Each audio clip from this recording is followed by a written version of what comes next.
Do, do, do. Where there's people helping and pizza everywhere in the unit to compensate for our hard work. Hey, bestie, it's your favorite caffeinated, medicated, and never hydrated bestie. It's Nurse John, and welcome back to your favorite podcast. I beg your pardon, bestie. Happy holidays. Merry Christmas. Ay. To everyone celebrating Christmas, I just want to wish you guys a Merry Christmas. This is my favorite holiday and my favorite time of the year. And for those who doesn't celebrate Christmas, happy holidays. And for the people who doesn't want to celebrate any of the holidays, I just want to say that I am here for you. I love you and I am celebrating with you whatever you want to celebrate in life. I love you guys so much. I don't know if you're seeing me right now, but if you're watching the video, because we have a video of the podcast on Spotify, I am wearing my Christmas pajamas. It's all checkered green and white because this is my theme for this year's Christmas, green and white. And I'm holding my Grinch mug that has eggnog latte in it with 3 pumps of vanilla and nutmeg powder on top. Guys, I'm the most Christmassy right now. I love this feeling. I just feel so cozy and comfy. And this is our Christmas episode, you guys, because this is like the episode that's going to be the newest in Christmas time. So yeah, and to all the people listening right now, Bessie, if you're at work, on the way to work, just finished work, not working, or just chilling, I just want to say I love you, bestie. I miss you so much. How are you? I hope everything is going well, bestie. The year is ending. Guys, 2023 is finished. What the hell? The days, the months, the weeks went by so fast. I could not imagine we're in 2024. I think like 13 years ago, we were debating if we're going to ever survive 2012. But here we are in 2024, 2023, thriving. Oh my God, you guys. And before we ever continue, guys, do me a favor, Bessie. Can you please download this episode and all other episodes that you haven't listened to? Make sure you share the podcast in all your platforms. Tag me and I beg your pardon on Instagram so that I can repost it, and make sure, Bessie, that you follow us and turn on notification on Spotify and Apple Podcasts. That way you get a notification whenever we release a new episode. And also, Bessie, if you're ever wondering what scrubs I wear to work, it's Guard Malad, GARDE MALADE, and you can use my discount code Nurse John GM, NURSEJOHN if you want to get a discount on checkout. And lastly, Bessie, I don't know if you know, but I have a merch store. My merch store is www.nursejohn.com, and this Black Friday, I was about to say Black Friday, but this Boxing Day, you guys, we're going to have a massive sale, end of the year massive sale. So make sure that you check that out and you sign up on our newsletter so you can get the discount code. And again, check us out at www.nursejohn.com so you can get your merch, bestie. And we actually are releasing, another thing is we release 2 new merch items. If you want to check it out, go head out. It's a zip up hoodie and another long sleeve t-shirt. So check it out, bestie. It's a cozy, cute little self-care and self-love and caffeine shirt. So go check them out and get yours, bestie. So let's catch up a bit, bestie. So 3 days ago, I was in New York City for 5 days with Anna the nurse and Lindsay Scrub Hacks and Joey St. Pierre. And we spent some time together, our first ever holiday, best friend holiday event. No, it's actually our first ever friendship mass. Yes, friendship mass, friendship Christmas together. And it was so fun because the funny thing is we set up each day of places we're gonna visit, but we actually just visited a bunch of restaurants and eat. So that's what we did. And honestly, I cannot complain because the food in New York is so good. We went to Chinese Tuxedo in Chinatown, which is a super good place. Budakan, which is another Chinese place. Jongnam in Korean Town. And there's a bunch of other restaurants that we try. Joe's Pizza for sure. $1 pizza. It's so good. I know it's overrated, but it was so amazing. I love, love, love it. And another thing that's super surprising, and it was like out of the blue, is that when we were traveling going to New York, I noticed that Lady Spine Doc, so Betsy Grunge, the famous neurosurgeon on TikTok, is also going to New York City with her family to celebrate the holidays. And so then I messaged her and I told her, hey, if you're going to be in New York, let's meet up, maybe go for a brunch and make some contents. Listen, you don't see these people often, and only if you travel to, their place or they travel to your place. That's the only time you guys are going to meet, or if there's an event. So I was like, hey, let's meet up. Let's go for a brunch, which we did. And it was so fun. I got to meet her two kids, which, oh my God, they're so smart. I love them so much. Her husband and her best friend. And we did so much content, not in the hotel room, in public, in New York City. And the good thing about New York is that nobody really cares. I think they've seen so much shit in the past that they're like, oh my God, these people are regular. They're normal for us, okay? But yes, we were in Soho and we made so much content on the streets. And the good thing last week is that the weather was amazing. It was around 15 to 20 degree. That is a difference of at least 15 degrees compared here in Montreal, which right now is -5 or -10. So pretty cold, okay? So I prepared way too much clothing to New York City because I was expecting it to be really cold, but it wasn't. But it was fun. I got to spend more time outside and less inside because I would rather stay inside if it's really cold. But yes, it was fun. I got to meet them. We made so much content together. And so me, Anna, Lindsay, and Joey, we made so much content for Guard Malad and for ourselves. So you guys should check them out on Instagram and TikTok too. Other than that, what else happened in my life? Christmas. Christmas is coming up. I am so excited. I'm going to be hosting in my house. So I'm going to be cooking for the whole family.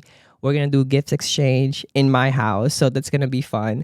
I am so happy now that I can host because I usually am just part of the whole Christmas, gathering. But now I can really host because I own my own house. I have my own kitchen. I can buy my own food and provide. And I bought so much gifts for my grandmas who's gonna be leaving very very soon to go back to the Philippines, and so am I. Yes, bestie, to all my Filipino people, pauwi na ako, guys. I'm going home to the Philippines. I have 3 weeks left before I go back to the Philippines to see my family and my niece, my nephews that I haven't seen because they were born like 3-4 years ago, and the last time I went back to the Philippines was, I think, 6 years ago, 2018. 19, 20, 21, 22, 23. Yeah. Oh no, 5 years. 5 years since I went back home to the Philippines. So it's going to be fun because I get to see my whole family again. And if you guys didn't know, I don't have my whole family here in Canada. The only family that I have here is my mom. My grandma is just visiting here because she just want to spend some time here with us more often because I cannot go back home to the Philippines for 6 months. So she rather just go here and spend some time with us, which is so fun for me because I get to spoil her. I get to bring her to different restaurants, buy her clothes, do things for her because I want to spoil her. She raised me for 17 years of my life and she deserved that. And I have been spoiling her the most. And it's just so sad that I wish she could stay here, but she hates winter. She doesn't like the cold. She's been staying in the house for now. She's actually living with me. But the thing is, she hates the cold, so she doesn't really want to go out. And I think, she's also getting old. She's on her 70s now, and she'd rather just stay home. And I just wish she still has the strength. She still have the strength that she had before so that we can do more things. But our grandmothers are getting older, And I just wish, she stay healthy. That's one of my wish this, Christmas, is that my grandmother stays healthy and she can spend more time with me because I love her so much. She's the only one I have. My grandfather died already, as you guys already know. So I want to cherish the moment that I have left with her. Anyways, oh my god, I don't want to be too sad like that, you guys. But anyways, how are you guys doing? And again, to all the people working during the holidays, good luck, you guys. Usually, though, during the holiday season, the hospital is a slow phase. So there's not a lot of services. Patients are usually calm and relaxed, and things are happening very slowly. So wishing you guys a good shift, a quiet I'm kidding. No, I'm not gonna say the Q word. I'm not gonna complete it. But yes, I hope everything is okay. Listen, you guys, I have a question for you actually. Do you rather work in Christmas or New Year? Because for me, I rather work New Year. I don't know about y'all, but for me, the most important holiday for me is Christmas over New Year. I think New Year you can work, but as long as you work in the day. Even in Christmas, actually, I can work in during Christmas, but just schedule me in the day shift and not night shift, because night shift is where I can actually celebrate things with my family. Because a lot of people actually work during the holidays, and then when they get home, that's when they celebrate. So I can actually work during the holidays, just not night shift, because I don't want to spend it, in the hospital or the nursing station, which I know we don't all have the luxury to do that because of seniority or because we just want to work. So, good luck to you guys. I know it's going to be amazing. We're going to be celebrating the holidays together. If you're listening right now and it's Christmas time, bestie, Merry Christmas. We're celebrating it together. We're going to do exchange gift. Here's my gift to you: self love and self care, which should be your New Year's resolution: to care for yourself more, to love yourself more, to prioritize yourself over your job and any other else, because you are the most important patient in your life. Okay? Good? Amazing. And before we even continue with all this chit chats, you guys, do me a quick favor. If you're listening to this right now, make sure that you download this. I think I already said that. I think I did. I think I already said that. Anyways, let's head on to the most important part of this episode, which is the part 2 of A Patient You Will Never Forget. I know you guys have been asking this constantly in the last few weeks, and you guys, John, you have to make a part 2 of these. And I think this is the perfect episode for this spirit, this season, this week, because it's all about joy, faith, miracle, believe, everything. Okay, so let's start reading these real life submissions from real life healthcare workers, patients, and other people in real life. Let's do it. First story. Hello, Nurse John, clinical lab scientist here. Okay, that's very new. When the pandemic first hit, I was working in a small community hospital. Although I usually work in the lab, sometimes we needed to go up on the floor and help the phlebotomist draw blood. One day, I was up on the floor and entered into Mrs. Smith's room. After drawing her blood, I asked if she needed anything before I left. She looked up at me, grabbed my hand, and asked, "Will you pray with me?" I had several other patients to draw, but something told me to stay. I sat and prayed with her for a few minutes, and we each took turns praying. Once we said Amen, we just looked at each other, and I held her hands tightly before leaving. I remember praying later, asking God to please heal her. Unfortunately, she didn't recover, as a couple of days later, a new patient was in her room. However, I'll never forget that powerful moment with her. I hope she's resting peacefully in heaven. That is so sweet. And at the same time, I hope, though, that she was discharged and not dead. But if she died, I hope she's resting peacefully in heaven. And you guys, I firmly believe in small things and the impact of small things, because it can make a lot of difference to someone. That could have been her last wish before she passed away, that she wants someone to pray with her so that she can rest peacefully. And I've done that with my patients before, where I pray with them or I just sit with them in silence. Sometimes actually not saying anything could be the best thing that you can do for someone. Just having your presence in there, the feeling of like, okay, I'm with someone, someone is here with me, is something so big for someone. Because a lot of people right now, and I know a lot of patients right now are in the hospital and unable to celebrate Christmas. And that is, I think, the shittiest thing to ever feel, that you're alone in a bed in a hospital where you actually feel more scared and lonely and depressed because it's a hospital. I feel the same when I'm in the hospital. But for us healthcare worker, us nurses can make a difference to them, to make it fun for them, to make them feel that they're wanted, that they're not alone, that we're here for them. And I know a lot of you nurses are doing that. I know a lot of you are buying gifts out of your own pocket, decorating your whole unit so that it feels more like home and that your patient doesn't feel depressed or alone. Because again, hospital is so depressing. It's so like fearful. When I am a patient myself, the last thing I want is to get a room in a hospital. Like, I rather be sick at home than be sick in a hospital. And this is my opinion, okay? Because the hospital, I feel like, makes it worse for your situation. Just being alone there, or those people who cannot have a visitor because let's say they have like infectious disease or they have to be quarantined, that's even worse for them. And I think for us healthcare worker, the best thing that we can do is to be there for them, to do something out of what we usually do, to do something for people that we care for. Because we're here to not just advocate, but to empathize and to show them that I am here for you, you can count on me, and we are family. And that's what I always do with my patients. I always make them feel like they're family. It changes not just the relationship that you build with the patient, but it changes their motivation and how they see their life. And again, you make a great impact as a nurse or as a healthcare professional. Oh, that is so sweet. Next. One patient that I will never forget was a young 16-year-old girl who was admitted to the floor for a concussion. She was pregnant but keeping it a secret from her mom. She was from a small Alaskan native village where life was so hard.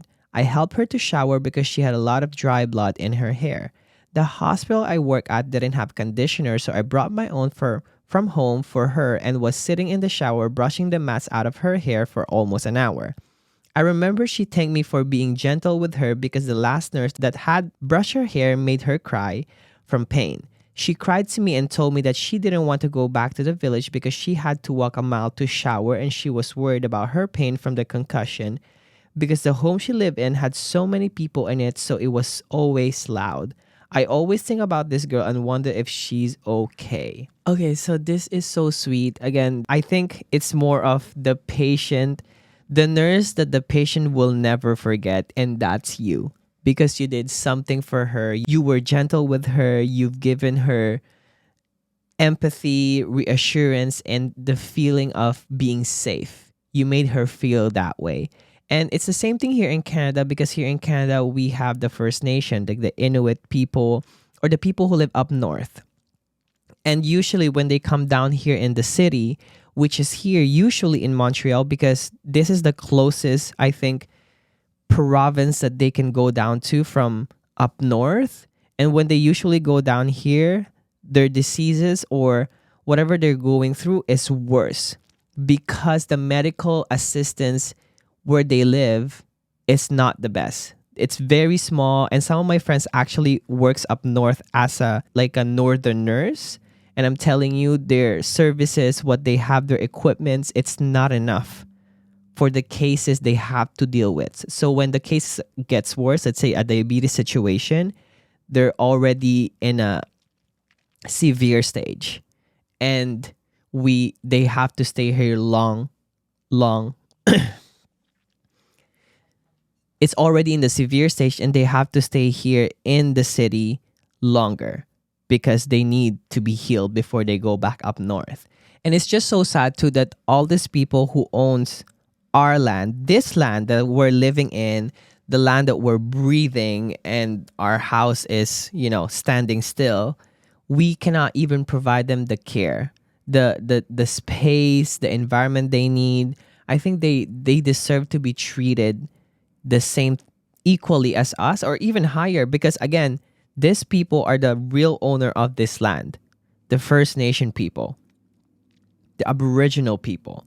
And the thing is, even their food there costs so much. I remember my friend telling me that a big 1 liter of Coke is $25. $25. Banana, $12. A piece of banana. That is crazy to me. I know it's hard to transport things there, but why are we charging these people who I don't think has the best paying jobs up north? Because what kind, like, I don't think you have freaking finance there in up north because it's so cold and there's just not good paying jobs there. And why are we charging these people this much? $12 to $15 for a banana is crazy to me. $25 for a Coke that we can buy for $2, $3. That is crazy. And I'm pretty sure that this young teenager is so happy to have you as a nurse, and she will forever remember you for what you did to her. And again, not all nurses are going to be nice, just like not all nurses are going to be bad. But when, again, I just want to repeat this again, is that if you have a bad experience with a nurse or a healthcare worker, that doesn't mean that the other people who's in the same profession as them will be the same as them. Okay? So not because one bad apple is present doesn't mean that every single apple is going to be bad. We are all different. We all have different personality. We all have different upbringings. We all have different culture, and we all have different kind of empathy and love for someone. So just remember that as a patient and also as a nurse, that not every single patient is going to be bad, or not every single patient is going to be nice. I had the most unforgettable patient in my time in healthcare. I work on an internal medicine unit with 39 beds as a CNA. We're basically just med-surg rebranded. I feel you, baby. I feel you. Our transplant floor was just basically a med-surg with a transplant. Like, you know that TM on every brand? That's basically it. But it's basically a med-surg because you get every single type of patients anyways. We get everything, and I mean everything. So we had this patient transferred to our unit from the ED. She was in her early 60s, so by our standards, pretty young. I was getting a report that she needed to have a one-on-one sitter. As I am getting my report, the charge nurse says she's here for eating her hand. I beg your pardon. Okay, wait a second. This took a turn, you guys. As I am getting my report, the charge nurse says she's here for eating her hands and toes. I said, excuse me. So basically, you said, I beg your pardon. Do you mean biting her nails? My charge nurse replied, no, she had a compulsive disorder and eats her fingers. Once she ran out of the fingers, she moved to her toes. She had literally eaten her fingers to the bone and had no fingers on either. Oh my God, on either hand. Every single one was gone. Then she started eating her toes instead. Basically, she was admitted because she kept trying to eat her hands or toes and she keeps getting infection. Oh my God, you guys. Okay, well, this is not miraculous. This is not, I mean, like, unforgettable patient, right? Like, that's great. I mean, again, if you work in healthcare, you will see things you could not even imagine could happen. Baby, the things that you think is fantasy or it's just the things you see in movie, they true. They exist. And even worse on the ones that you see in the movies or you read in books. It's crazy.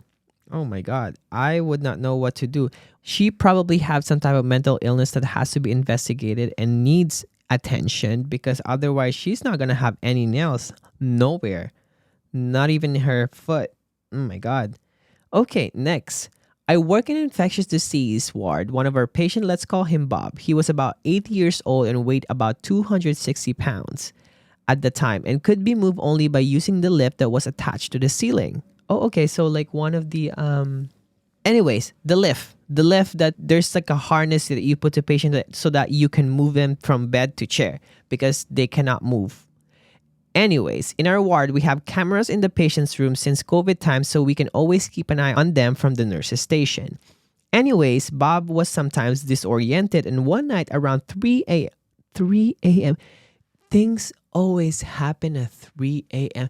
I have no idea why patient chooses 3 a.m., 2 a.m., and 4 a.m. Guys, you could have choose midnight or 10 p.m. when everyone's awake, when there's help. But why at 3? I know it's a witching hour, but you guys, can we change this witching hour? Can we normalize changing the witching hour? Normalize changing the witching hour to another time. Like 7 p.m. when there's a lot of people around, when day shift and night shift is around, okay? So they can help. So they can stay for a bit. Anyways, one night around 3 a.m., the staff accidentally left the lift equipment close to his bed. Oh God. So it was within his reach. Okay. So I feel like I know where this is going. He gets hold of the remote and starts playing with it, and the staff could see he was up to something on the camera, but before they could react, he had somehow, probably accidentally, hooked the lift onto the bed rail and had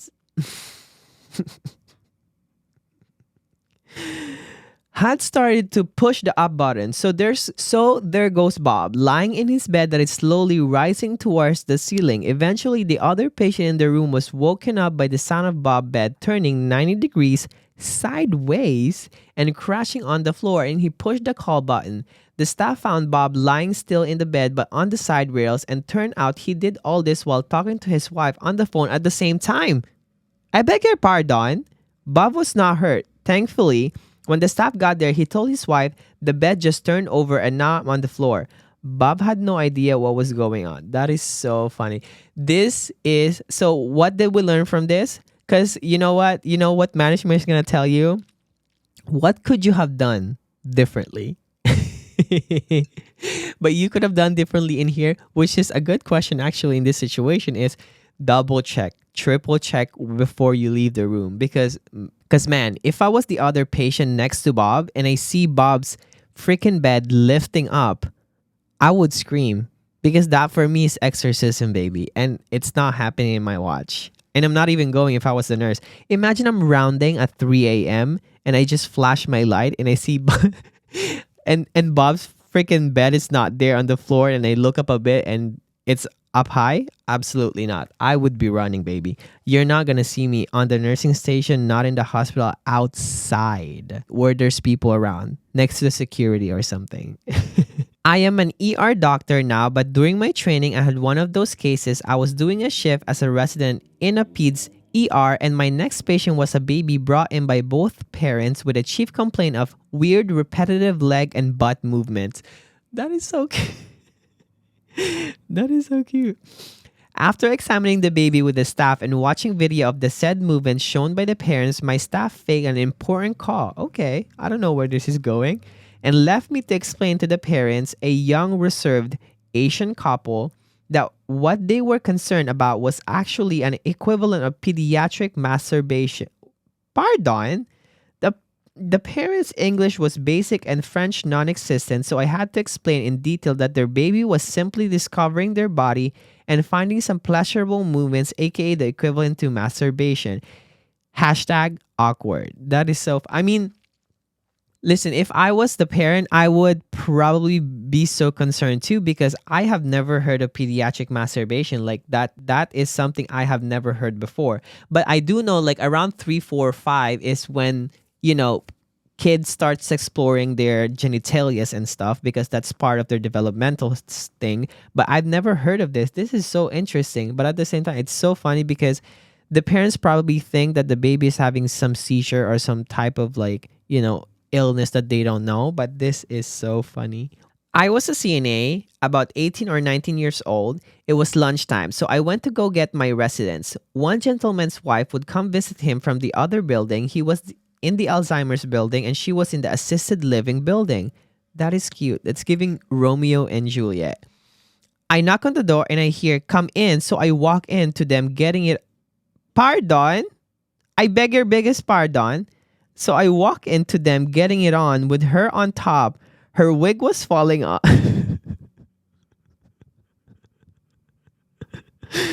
Her wig was falling off. She looked shocked. I looked shocked. She tried getting off of him. He said, "Bitch, where do you think you're going?"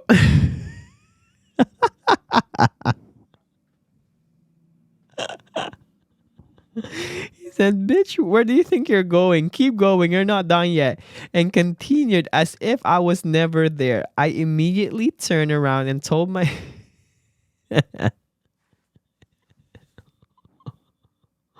I'm telling you guys, older people are so wild. I don't know how they have the energy, and they understand, like, you know how they say that as you get older you revert back to being a child, but at the same time there's this also, like, they revert to being a teenager again because they do some crazy stuff.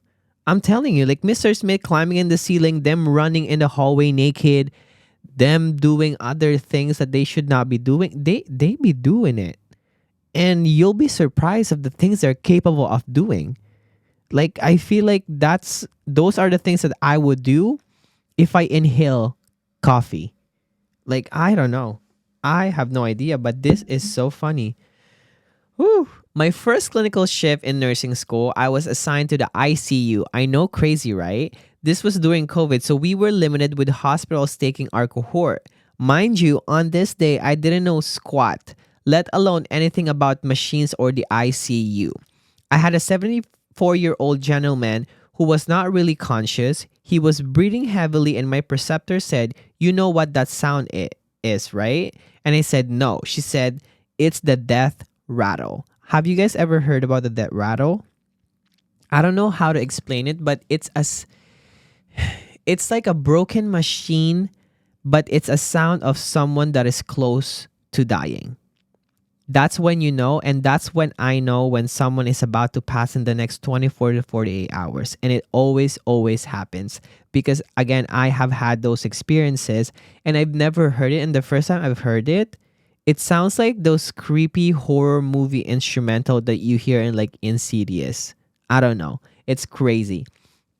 This man had such a beautiful skin, and I could tell he had lived a good life. My nurse went to lunch, and I was sitting at the nurse station, and I saw him lift his arm up in front of him.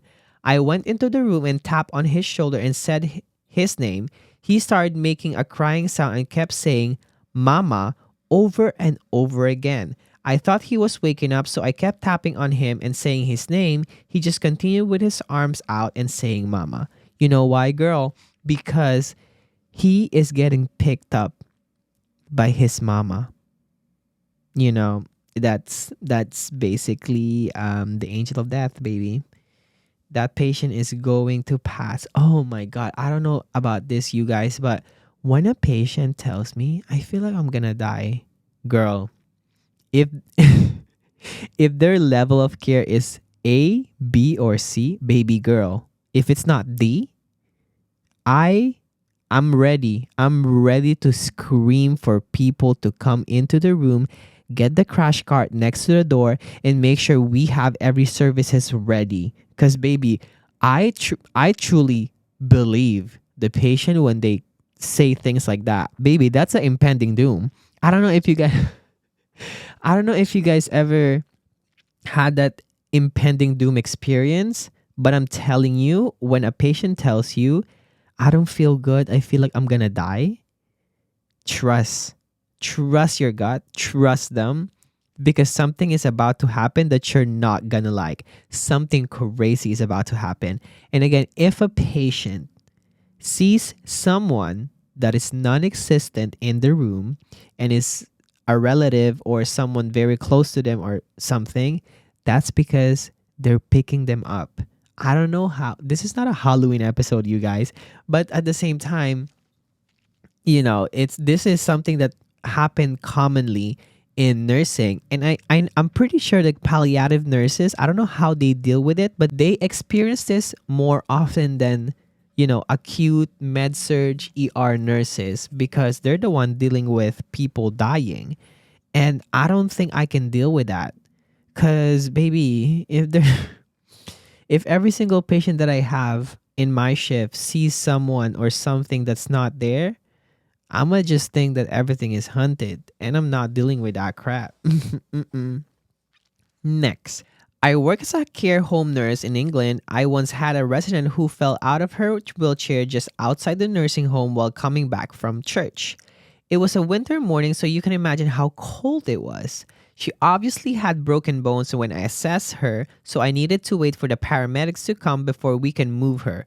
It took 1.5 hours for the paramedics to arrive, so we stayed with the resident while she lied on the frozen ground covered with loads of blanket. Her head under my legs, I kept on assessing her for deterioration, and during one of this assessment, I asked if she needed anything, and she answered me, a cup of tea, two sweeteners with just a bit of milk. All right. That's so funny. Of all the things she needed, she just wants a cup of tea with two sweeteners and a bit of milk. Yeah. Oh my god, that's so cute. I mean, she's not, at least she's not complaining of pain or not suffering. She just want to get warm. She just want to feel warm. That is so cute. She had broken tibia and fibula and undergone major operation. I beg your pardon. And she was 99 when the incident happened. I would never forget her. Girl, at 99, I I don't think they feel anything anymore. The oldest grandma I ever had, which is the mom of my grandmother, was 95.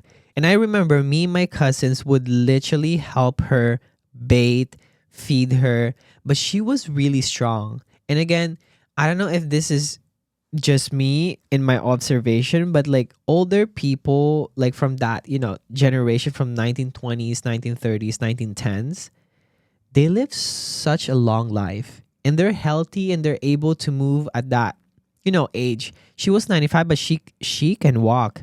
It's just that she cannot do a lot of movements, but she can walk, she can talk, she can do things. But girl, now we're like 30, 40, and we're already ready to retire and ready to be sent in a assisted living because of back pain and all of this shit that we're going through. It's crazy, you guys. We need to go back on that lifestyle that they had because, baby, they live a good life. Next, I live and work as a pharmacy technician in Puerto Rico. Hello to my pharmacy techs. For Hurricane Maria, one of my patients was undergoing chemotherapy, which after the hurricane, it became really hard for patients to get it, so a lot of them had to be transferred to the States in order for them to continue treatment. With the help of my wonderful husband, who proudly serves in the U.S. National Guard, thank you for your service, we were able to help my patient get transferred to the States to continue treatment. On her second trip back to the island to come see her family, she came back to the pharmacy to say hi to me and to thank me for what had happened. To my surprise, just a couple of days later, her husband came to the pharmacy. I could see it in his face that something had happened and told me that the same day after she came to the pharmacy to say hi to me, she had passed away. Oh my God. Sitting on her living room while watching TV. Oh my God. Uh, why are these stories so sad, you guys? We're trying to find some positive in here, some fun, some like cute. Anyways, I could not believe it, but that's how life goes in healthcare. I'm thankful that I was able to help and make her last day more comfortable. I mean, girl, you did an impact for her. You did something for her, and probably those times when she was suffering, when she needed help, you've given that to her, and she was probably so thankful. And the husband probably came back to just, say thank you to you for what you did for her. That is so sweet, but at the same time, it's so sad because you're like, oh, I did all that I could, but she still passed away. I mean, oh my God. I mean, death is inevitable. And for me, I don't see that as, as the end of life. I think that is the beginning of life for me. That's when things are much better and much, much more interesting and fun. I mean, I've never died, I've never been in the other life, but I don't think it's the end. And I don't know if you guys believe this, but I feel like we were something or someone or whatever in our past life. And this is someone else's, soul or body or whatnot. and we're just living in it. And then after we die, we pass it off to another. It could be an animal, it could be a person, it could be a tree. I don't know. That's just how I see it. I don't want to go too deep with that, but like that's just how I see things. Next. I work as a CNA in a community health now after my bad experience at the long-term care, and we had one woman who, when I first met, was very rude, antisocial, and would only allow one care task to be done. Butter and exactly 10 crackers and leave. It's giving Mr. Smith. I decided I was going to warm this little woman's heart. I don't know why, but for me, the rudest and crankiest clients are the ones I love the most.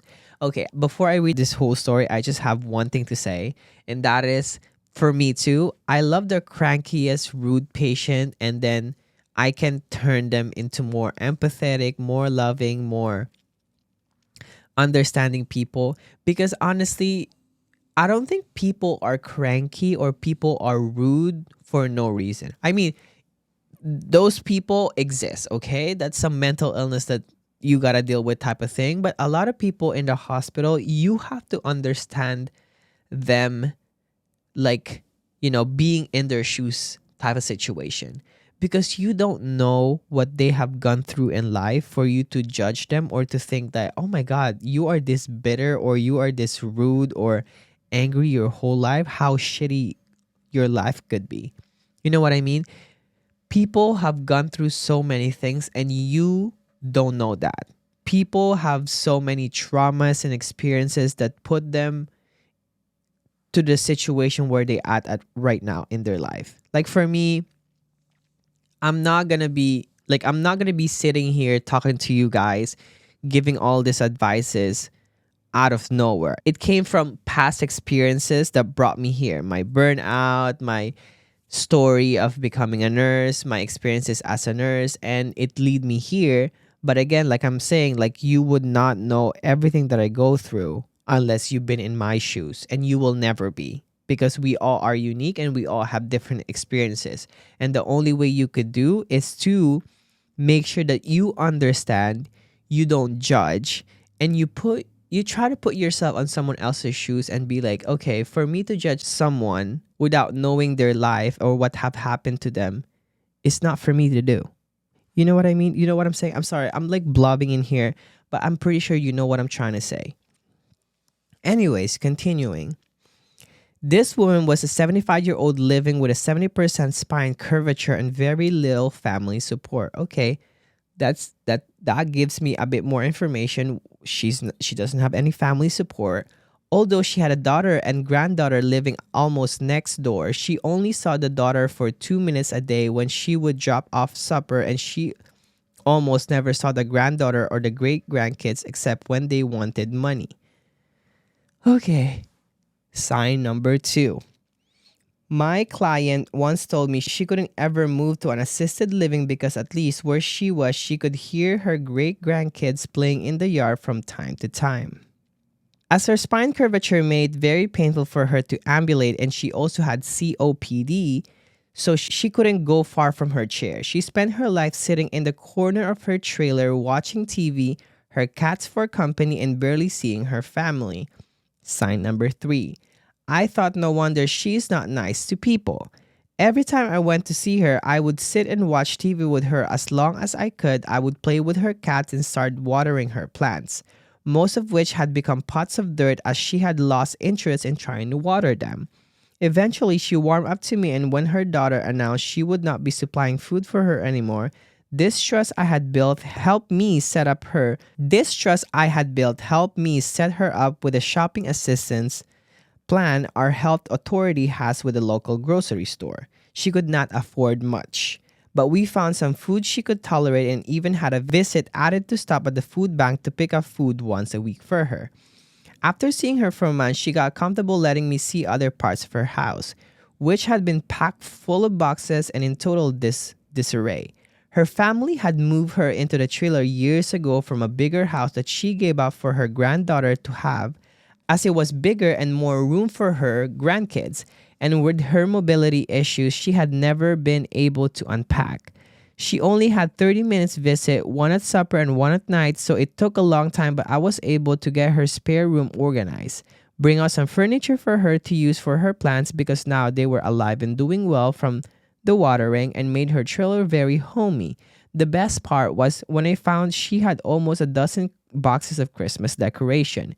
When I asked her, she said that years ago, she had been able to decorate and often won the contest in town for the best decorated home.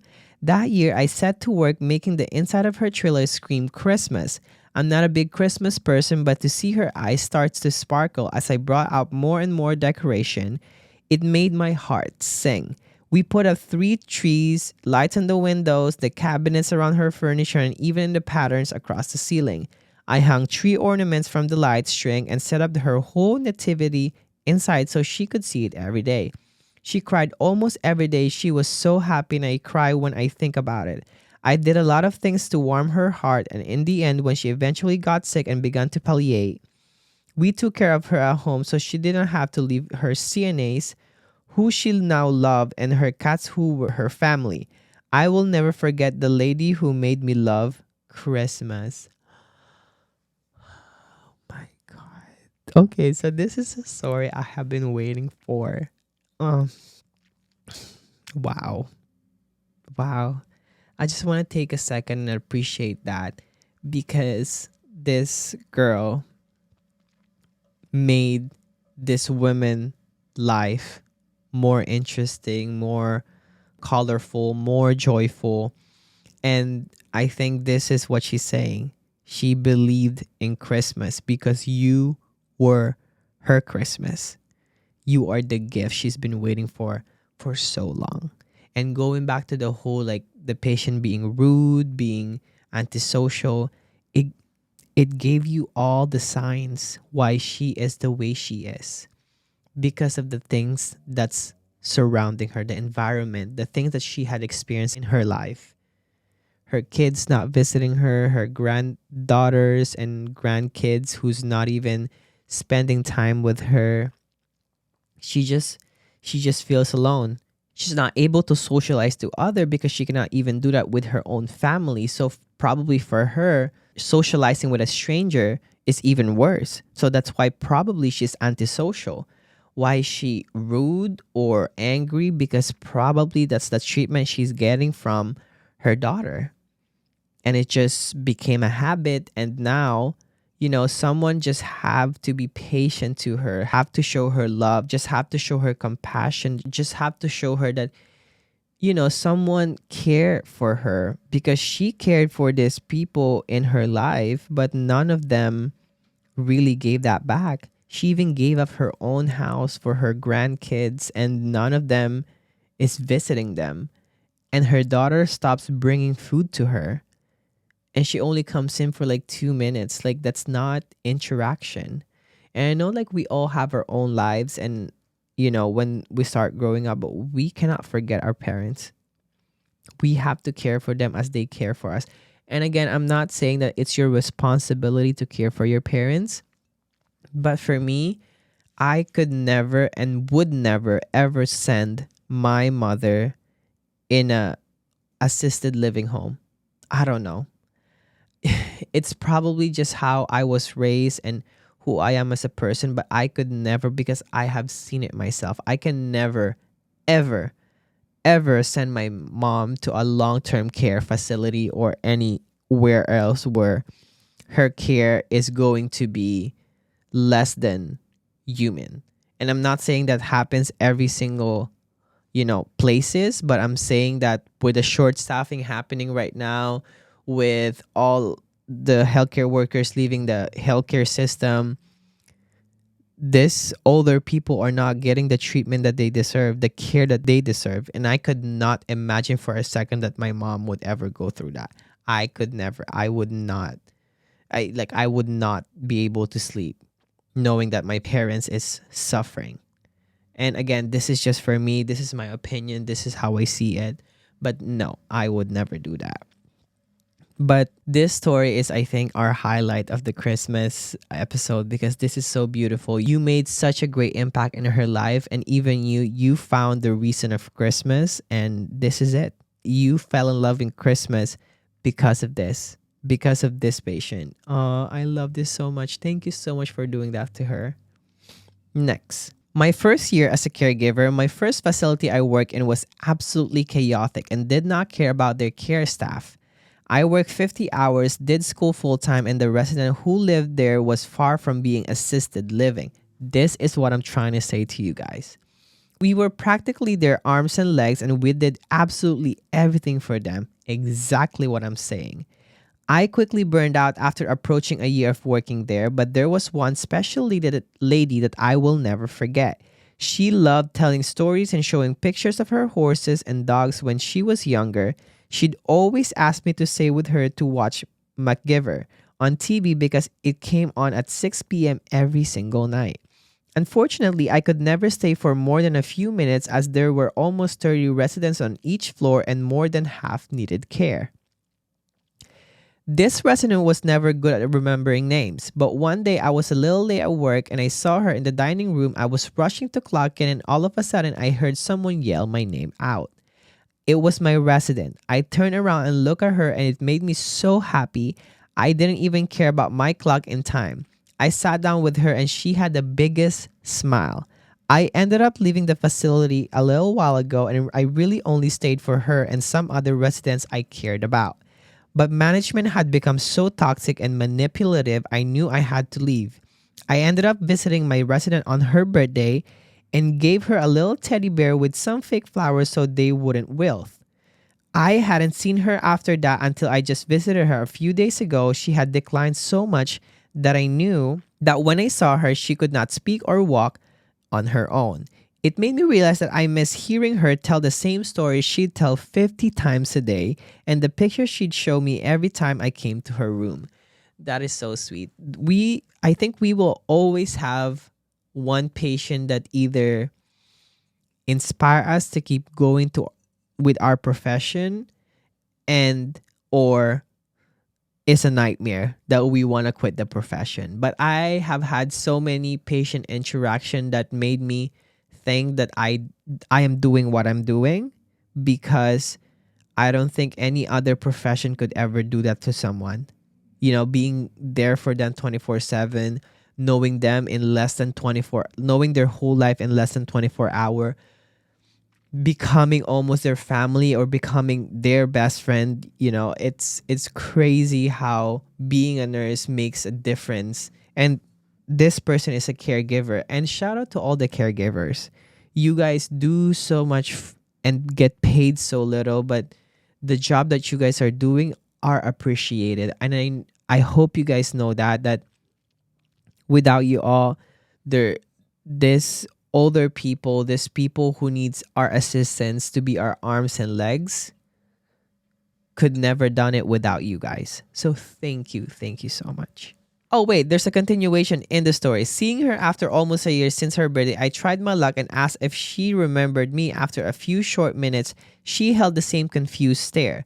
But she then looked me in the eye, smiled so wide, and a tear fell from her eyes. I wasn't sure if she really remembers me, but I like to think she did. She's the reason I can tolerate being a caregiver to this day. Period. Per.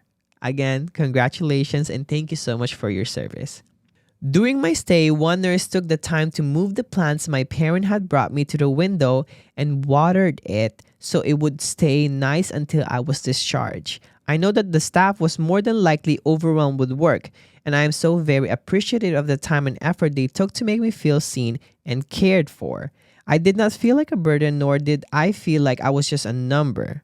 Thank you to all the healthcare workers who continue to show up in positivity and compassion every day. My stay reminded me that compassionate and caring people are still out there. And that gives me hope for the future. Meeting others where they are, as they are, is a gesture that's free and priceless gift. It was for me. Thank you for spreading so much positivity and for advocating for healthcare worker. Well, nurses, there you go. A patient who will always remember you for what you did, even though it's a small thing. Remember, guys, the smallest thing can have the biggest impact on somebody else's life.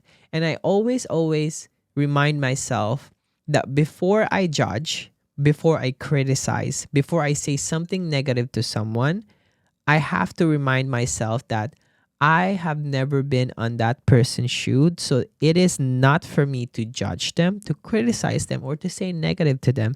Because again, anything you say to someone, anything you do to someone, small, medium, big, can have a really large impact to them. Even telling someone you are loved or I love you can make such a big impact on someone who has not felt love or who has not felt being loved in, I don't know, 5, 10 years. Just you telling someone that I hope you have an amazing day, you are beautiful, when they haven't heard that word for a long, long time, can make such a difference to them. You could have changed that person's point of view in life, that person's motivation to continue going on. So I think the best thing we can do is, when you wake up in the morning, when you're in public, when you're around people, just say something positive to someone. It's gonna take some time if it's not something that you do usually, but look at this way. You are making a difference to some people's life. If you can criticize someone, if you can judge someone, you can also be positive to someone. You can also be motivating to someone. You can also be someone's hope, someone's faith in humanity. Because we're lacking that now. We're lacking, there's so many things happening in the world. And I think we can use some positivity, some love, some kindness. Spread some kindness. Kill them with kindness. That is what I always tell you guys and remind you guys.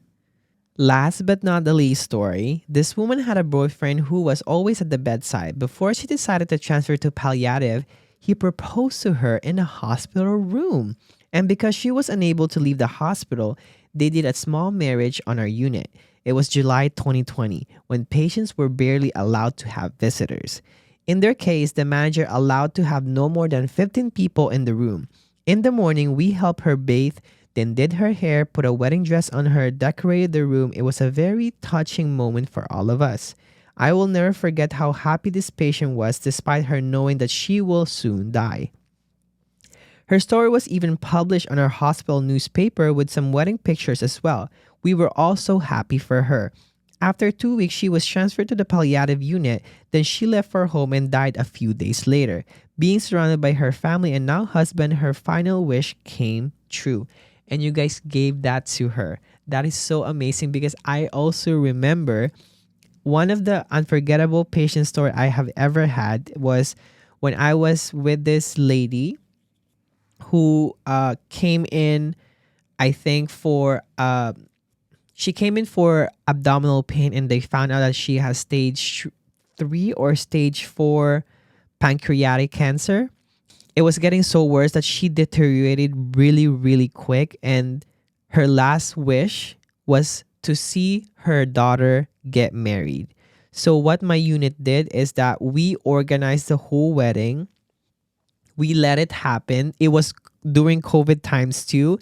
So her daughter got married in her room. So we baited her, we dressed her up, we put makeup on her. I think I've told you guys this story already, but we did all of that for her so she can witness her daughter getting married. And it was so fun because I was her nurse that time. And I really made sure that I cleaned her whole room.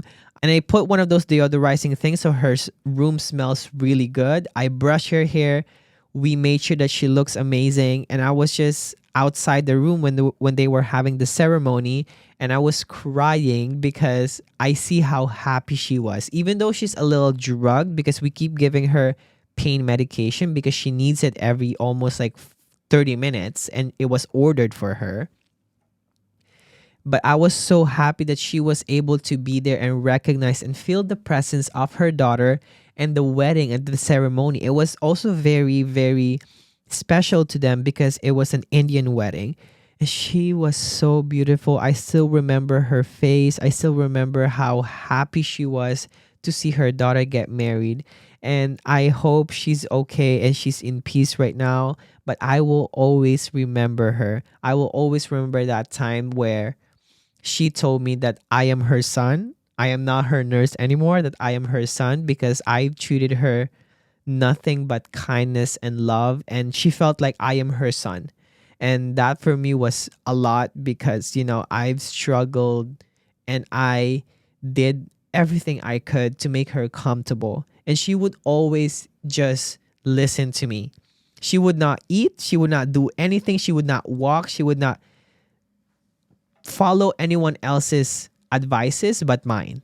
And that for me was something that makes me grateful for being a nurse and makes me grateful for doing what I'm doing because again, I don't think there is any other profession out there for any caregiving profession that can do that. Us LPNs, CNAs, nurses, we do so much for our patient, and I strongly believe that the job that we choose is something that we can be proud of, something that we can say every time we go to bed that I helped someone, I made a difference on someone's life. And that is our episode, you guys. Oh my God, I love this kind of episode. And I hope you guys got some inspiration, find some hope, find the meaning of Christmas, because the meaning of Christmas is all about our King is born, and that it's the holiday of giving, a holiday of believing again that there is positivity, there is light in the end of a dark tunnel. And for us healthcare worker, I truly, truly believe that even though right now a lot of us are going through suffering, are going through battles to get a safe staffing, a safe care for our patient and fair pay, I think if we just keep going and keep pushing, we will get what we deserve. Not just for us, but for our patient, because our patients deserves the best care. But again, we're not getting that because of the situation with the hospital and our government, but we keep pushing. But I want you guys to remember always to prioritize yourself, because this job can replace you in any minute. And I also want you to remember that you are, again, your most important patient. If you can take care of yourself 125%, then you can take care of your other patients. But you should be taking care of yourself first. Now, happy holidays, Merry Christmas. And if you're celebrating it, I'm wishing you well. And if you're celebrating alone, bestie, I am here for you. We're celebrating it together.